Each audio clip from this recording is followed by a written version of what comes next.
അഹമ്മദ് കബീർ സംവിധാനം ചെയ്ത ഒരു ഫീൽ ഗുഡ് മൂവിയായിരുന്നു മധുരം.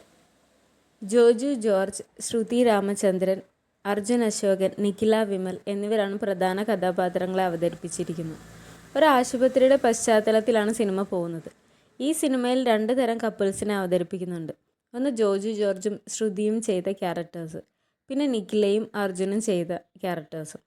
വളരെ വ്യത്യസ്തരായ 2 കപ്പിൾസ്. ഒന്ന് സാഹചര്യങ്ങളൊക്കെ പ്രതികൂലമായിരുന്നിട്ടും സ്നേഹമുള്ളത് കൊണ്ട് മാത്രം മുന്നോട്ട് പോകുന്ന ഒരു ദമ്പതികൾ. മറ്റേത് എല്ലാ സാഹചര്യങ്ങളും അനുകൂലമായിരുന്നിട്ടും സ്നേഹമില്ലാത്തത് കൊണ്ട് മാത്രം ഡിവോഴ്സിൻ്റെ വക്കിലെത്തി നിൽക്കുന്നത്. ജോജു ഒരു അനാഥനാണ്. ഒരു പക്ഷേ അയാൾക്ക് ഒരുപാട് സ്നേഹമുള്ളൊരു ഹൃദയമുള്ള ആളാവാൻ സാധിച്ചത് അതുകൊണ്ടാവാം. യാദൃശ്ചികമായി അയാളുടെ സുഹൃത്തിൻ്റെ കടയിൽ വെച്ച് കാണുന്ന ഒരു പെൺകുട്ടിയുമായി അയാൾ അടുപ്പത്തിലാവുന്നു. പിന്നീട് കല്യാണവും കഴിക്കുന്നു. എന്നാൽ കല്യാണം കഴിഞ്ഞ് കുറച്ച് ദിവസങ്ങൾക്കുള്ളിൽ തന്നെ അടുക്കള വരാന്തയിൽ തെന്നി വീഴുന്ന അയാളുടെ ഭാര്യ അരയ്ക്ക് താഴെ തളർന്ന് കിടപ്പിലാവുന്നു. ഡോക്ടർമാർ പ്രതീക്ഷയ്ക്ക് വകയില്ല എന്ന് പറഞ്ഞുവെങ്കിലും തൻ്റെ ഭാര്യ തന്നോടൊപ്പം എഴുന്നേറ്റ് വരും എന്ന പ്രതീക്ഷയോടെ ആശുപത്രിയിൽ കഴിച്ചുകൂട്ടുന്ന ജോജു വീട്ടുകാരെയൊക്കെ ധിക്കരിച്ച് അയാളെ മാത്രം വിശ്വസിച്ച് അയാളോടൊപ്പം ഇറങ്ങി വന്നതാണ് അവർ. അതിനാൽ സഹായത്തിനും ആരുമില്ല. ഈ അവസ്ഥയിൽ ജോലി നഷ്ടപ്പെട്ട് സാമ്പത്തികമായും അയാൾ ബുദ്ധിമുട്ടുന്നുണ്ട്. ഇങ്ങനെ ഏറെ പ്രതികൂല സാഹചര്യങ്ങളിലും ഭാര്യയോട് അയാൾക്കുള്ള അഗാധമായ സ്നേഹമൊന്നു മാത്രം അയാളെ മുന്നോട്ട് നയിക്കുന്നുവെന്ന് തോന്നി.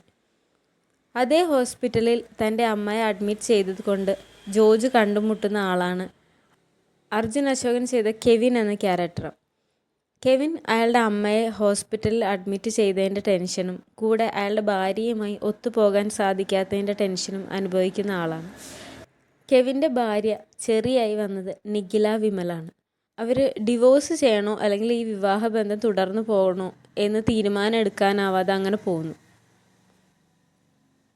അമ്മ ഹോസ്പിറ്റലിലായതുകൊണ്ട് മാത്രം അവിടെ നിൽക്കുന്നു.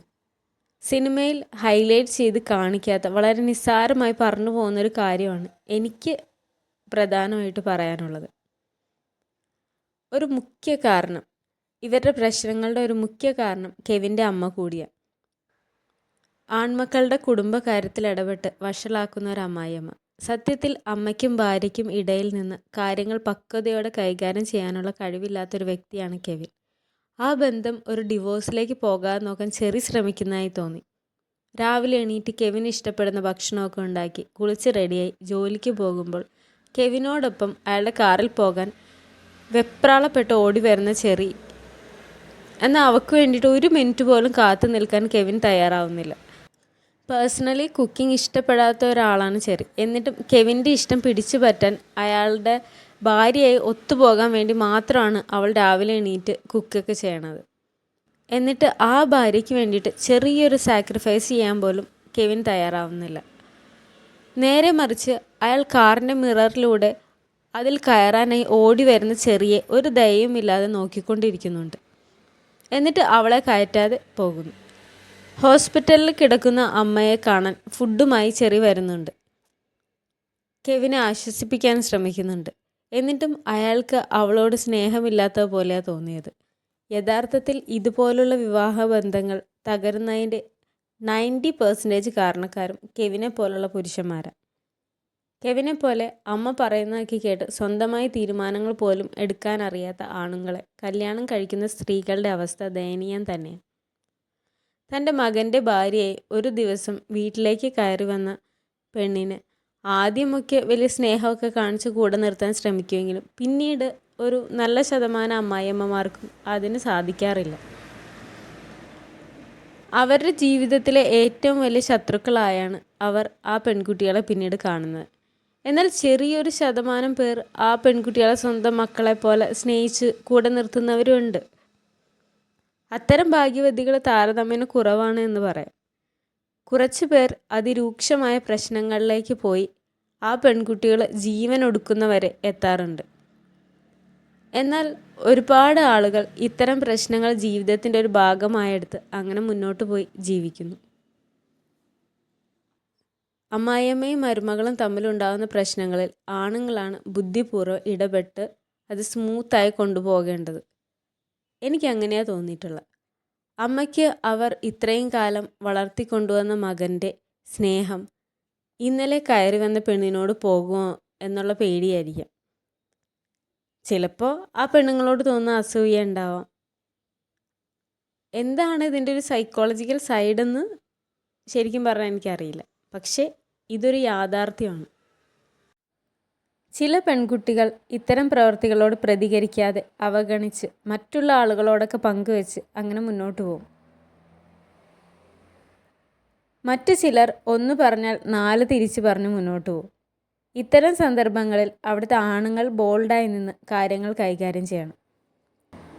അമ്മയാണെങ്കിലും ഭാര്യയാണെങ്കിലും അയാളുടെ പ്രീതി പിടിച്ചു പറ്റാൻ വേണ്ടിയാണ് നോക്കുന്നത്. അയാൾ ആരുടെ കൂടെ നിൽക്കുന്നോ അവരാണ് സക്സസ് ആയത്. പല ആണുങ്ങളും ഈ സന്ദർഭത്തിൻ്റെ അഡ്വാൻറ്റേജ് എടുക്കുന്നവരാണ്. ഇത്തരം സന്ദർഭങ്ങളിൽ ആണുങ്ങൾ അവരുടെ ഭാര്യമാർക്കാണ് സപ്പോർട്ട് കൊടുക്കേണ്ടത്. കാരണം അവരാണ് ഇവരെ വിശ്വസിച്ച് തൻ്റെ നാടും വീടും വീട്ടുകാരും ഒക്കെ വിട്ട് ഇയാളോടൊപ്പം ഇറങ്ങി വന്നത്. എന്നുവെച്ച് അമ്മയെ പരിഗണിക്കരുത് എന്ന് അർത്ഥമില്ല. അമ്മ പറയുന്നത് കേട്ട് വിശ്വസിച്ച് ഭാര്യയോട് മോശമായി പെരുമാറരുത് എന്നാണ് ഉദ്ദേശിച്ചത്. വളരെ സന്തോഷത്തോടെ കുടുംബജീവിതം നയിക്കുന്ന എൻ്റെ ഒരു ഫ്രണ്ട് ഒരിക്കലൊരു കാഷ്വൽ ടോക്കിനിടയിൽ അവരുടെ ഭർത്താവ് ചെയ്തൊരു കാര്യം പറഞ്ഞു. എൻ്റെ ഫ്രണ്ട് കേൾക്കാതെ അവരുടെ അമ്മായിയമ്മ മകനോട് അവളെക്കുറിച്ച് എന്തോ കുറ്റം പറഞ്ഞു കൊടുത്തു. അത് കേട്ട മാത്രയിൽ തന്നെ അടുക്കളയിൽ എന്തോ ചെയ്തുകൊണ്ടിരുന്ന അവളെ അങ്ങോട്ട് വിളിപ്പിച്ച് അപ്പോൾ തന്നെ അമ്മയുടെ മുന്നിൽ വെച്ച് തന്നെ പറഞ്ഞു, എൻ്റെ അമ്മ നിന്നെപ്പറ്റി ഇങ്ങനെ പറയുന്നുണ്ടല്ലോ എന്ന് ചോദിച്ചു. സത്യത്തിൽ അവർ പറഞ്ഞതുപോലെ ഒന്നും എൻ്റെ ഫ്രണ്ട് ചെയ്തിരുന്നില്ല. അതിനാൽ ആ കള്ളം അവിടെ തന്നെ പൊളിഞ്ഞു. പിന്നീട് ഒരിക്കലും അവളുടെ അമ്മായിയമ്മ ഇവളെക്കുറിച്ച് ഭർത്താവിനോട് കുറ്റം പറഞ്ഞിട്ടില്ല എന്നാണ് പറഞ്ഞത്. അമ്മായിയമ്മയെക്കുറിച്ച് ഇവളെന്തെങ്കിലും കുറ്റമായി പറഞ്ഞു തുടങ്ങിയാലും അപ്പോൾ തന്നെ അയാളത് നിർത്തിക്കും. അവരുടെ സക്സസ്ഫുൾ ഫാമിലി ലൈഫിൻ്റെ കാരണം അദ്ദേഹം എടുത്ത ഈ ഒരു സ്റ്റാൻഡാണ് എന്നെനിക്ക് അപ്പോഴേ തോന്നി.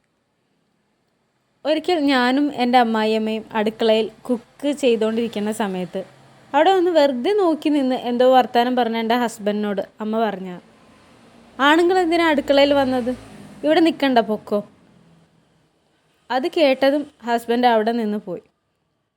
കല്യാണം കഴിഞ്ഞ് 1 വർഷം പോലും ആയിരുന്നില്ല.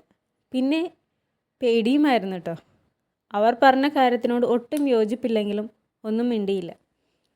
എന്തായാലും മധുരം ഫിലിം അവസാനിക്കുമ്പോൾ ചെറിയും കെവിനും അവർ തമ്മിലുള്ള പിണക്കമൊക്കെ മാറി അവർ ഒരുമിച്ച് ജീവിക്കാൻ തുടങ്ങുന്നതായി കാണിക്കുന്നുണ്ട്. ഈ സിനിമയിൽ ജോജു ജോർജ് അർജുൻ അശോകൻ ചെയ്ത ക്യാരക്ടറിനോട് അല്ലെങ്കിൽ കെവിനോട് ഡിവോഴ്സിനെ കുറിച്ച് വളരെ മോശമായിട്ട് സംസാരിക്കുന്ന പോലെ തോന്നി. ഡിവോഴ്സ് ചെയ്താൽ വയസ്സാകുമ്പോൾ ആരും കൂട്ടില്ലാതെ ഒറ്റപ്പെട്ട് ജീവിക്കേണ്ടി വരും. അതുകൊണ്ട് അഡ്ജസ്റ്റ് ചെയ്ത് സഹകരിച്ച് ജീവിക്കാനാണ് കെവിനോട് പറയുന്നത്. അവിടെ മാത്രം ആ പറഞ്ഞത് ശരിയായില്ല എന്ന് തോന്നി. പരസ്പരം സ്നേഹമില്ലാത്ത 2 പേർ തമ്മിൽ കഷ്ടപ്പെട്ട് അഡ്ജസ്റ്റ് ചെയ്ത് നാട്ടുകാരെ ബോധിപ്പിക്കാനായി ജീവിക്കുന്നതിനോട് എന്തോ എനിക്ക് യോജിപ്പില്ല. ഒരുപക്ഷെ ഈ സിനിമയിൽ ജോജുവിൻ്റെ ക്യാരക്ടർ ആരും ഇല്ലാത്തൊരു അനാഥനായിട്ടാണ് കാണിക്കുന്നത്. അതുകൊണ്ടായിരിക്കാം അയാൾക്ക് അല്ലെങ്കിൽ അയാളുടെ ഭാഗത്തു നിന്ന് അത്തരം ഒരു പ്രതികരണം അല്ലെങ്കിൽ ഉപദേശം വന്നത്.